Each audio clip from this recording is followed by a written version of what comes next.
ஒரு 2 நிமிஷம் தண்ணியில ஒரு 2 நிமிஷம் மூச்சை பிடிச்சி இருந்து பாருங்க. நமக்கு என்னெல்லாம் நடக்கும், வெளில வரும்போது நம்ம ரியாக்ஷன் எப்படி இருக்கும்.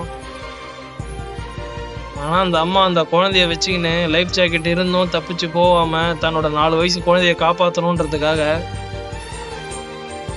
அந்த குழந்தைய கையோடு அணைச்சி அவங்களால முடிஞ்ச வரைக்கும் போராடி அந்த ஒரு கடைசி தருணம் இருக்கும்ல, மூச்சு விட முடியாம தண்ணியில தவிச்சு அவங்க படுற கஷ்டம் இல்லாம அந்த குழந்தையும் கூடயே வச்சு அந்த குழந்தை சாகரத்தையும் அவங்க கண்ணால பார்த்து நம்ம தண்ணியில மூழ்கி மூச்சு விட முடியாம திணறதே பெரிய கொடுமை. ஆனா பிறந்த அந்த 4 வயசு குழந்தையும் தன் கைக்குள்ளேயே மூச்சு விட முடியாம திணறி சாகுறதெல்லாம் இந்த தாய் பார்த்து அந்த தாயோட வலிலாம் சொல்லவே முடியாத அளவுக்கு ரொம்ப கொடுமையானது.